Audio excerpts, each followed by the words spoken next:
나폴레옹 전쟁은 유럽 낭만주의의 거대한 배경이었습니다. 바이런, 스탕달, 위고, 톨스토이, 19세기 문학의 거장들은 이 시대의 영웅과 파멸에서 소설과 시의 원형을 찾았습니다. 그 낭만주의 문학이 가장 사랑한 군인상이 있었으니 바로 경기병, 위사르, 코사드입니다. 금실자수로 뒤덮인 화려한 군복, 어깨에 걸친 모피 펠리스, 고추세운 코수염. 전장에서는 사브르를 휘두르며 선두에서 돌격하고 전투가 끝나면 술과 도박과 연애에 빠져드는 죽음을 희롱하면서 삶의 쾌락을 탐닉하는 이 모순적 존재야말로 낭만주의가 그리는 영웅의 이상에 가장 가까웠습니다. 오늘은 그 위사르 중에서도 가장 위사르다운 남자의 이야기를 해보겠습니다. 30까지 살아남은 위사르는 겁쟁이가 아니라 거짓말쟁이다. 이 말을 한 남자는 34세 죽었습니다. 1775년 프랑스 동부 메스 하급 귀족 가문에서 태어난 앙투안 샤를 루이 라살은 11살에 군에 입대합니다. 아버지는 왕립군 장교였고 어머니 쪽으로는 프랑스 원수 파베르의 피가 흐르고 있었습니다.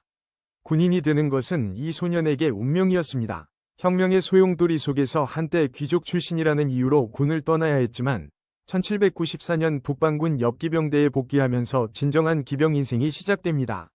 라살의 이름이 나폴레옹의 기억에 각인된 것은 1796년 이탈리아 전역에서였습니다. 12월의 어느 밤 라살은 오스트리아군 전선을 넘습니다. 정찰 임무로 보고되었지만 실제 목적은 적진 너머에 있던 애인 살리 백작 부인을 만나러 가는 것이었습니다.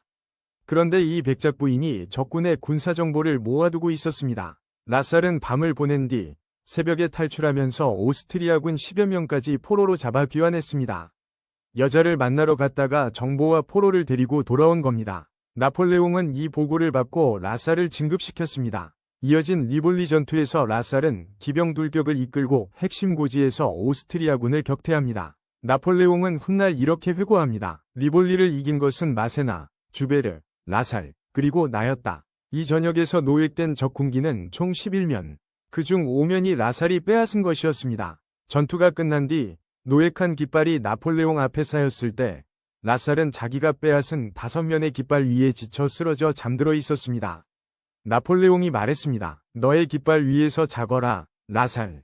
그럴 자격이 있으니 이집트 원정에도 나폴레옹은 라살을 직접 데려갔습니다. 1798년 피라미드 전투. 라살의 전기에 따르면 엠바베 마을의 수비대가 프랑스군의 진격에 저항하자 라살은 60명의 기병만으로 마을에 돌격해 수비대를 궤주시키고 기자 피라미드 지대를 경유하는 우회로로 적의 퇴로를 차단했다고 합니다. 이 공으로 나폴레옹은 라살을 여단장으로 진급시켰습니다. 이듬해에는 전장에서 다부 장군의 목숨을 구하는 전공도 세웁니다. 전투가 없을 때의 라살은 또 다른 의미의 전설이었습니다. 동료 장교들과 갈증의 협회를 만들었는데 이 모임에서 유일한 죄목은 목이 마르지 않은 것이었습니다.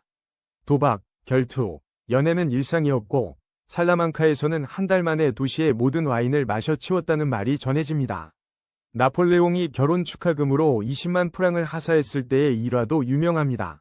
결혼식은 언제인가? 폐하, 돈이 생기면 하겠습니다. 지난주에 20만 프랑을 주지 않았나? 절반은 빚을 갚았고 나머지는 도박으로 날렸습니다. 다른 장교였다면 경력이 끝장났을 대답이었지만 황제는 웃고 말았습니다. 어느 지방장관이 왜 이런 인물을 징계하지 않느냐고 묻자 나폴레옹은 이렇게 답했습니다. 지방장관은 펜 한 번이면 만들 수 있지만 라살 한 명을 만드는 데는 20년이 걸립니다. 1806년 라살 전설의 정점. 예나 대승 이후 프로이센군을 추격하던 라살은 위사르 2개 연대 수백 명만으로 발트해 연안의 요새 도시 슈테틴 앞에 도착합니다.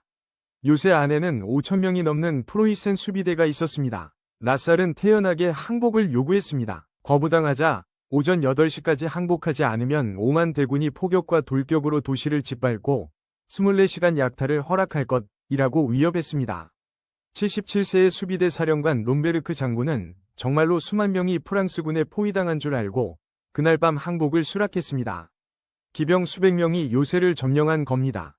허세만으로 보고를 받은 나폴레옹이 말했습니다. 내 위사르들이 요새를 함락시키기 시작했으니 포병대와 공병대는 해산시켜도 되겠군. 1809년 7월 바그람 전투 당일 아침 라살은 짐 속에서 아내의 초상화와 아끼던 파이프가 깨져 있는 것을 발견합니다.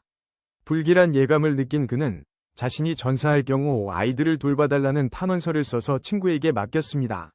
전투 이틀째 밤이 되도록 라살의 경기병 사단은 출격 명령을 받지 못했습니다. 참다 못한 라살은 마세나 원수에게 달려가 적 추격을 허가해달라고 요청했고, 마세나는 대신 맥도날드 장군을 지원하라고 명령했습니다. 이동 중에 자기 사단과 떨어진 라살은 적 보병대대와 마주치게 됩니다. 그는 가까이에 있던 제1흉갑기병연대를 이끌고 돌격했습니다. 평소 지휘하던 경기병이 아니라 중장갑의 흉갑기병이었습니다. 가슴에 총탄을 맞았으나 돌격을 멈추지 않았습니다. 적이 괴주하자 추격을 계속하던 그 순간 헝가리 척탄병의 두 번째 총탄이 이마를 관통했습니다. 땅에 닿기 전에 이미 숨이 끊어져 있었습니다. 34. 자신이 정한 기한을 4년 넘긴 것도 이 남자에게는 과분한 행운이었는지 모릅니다.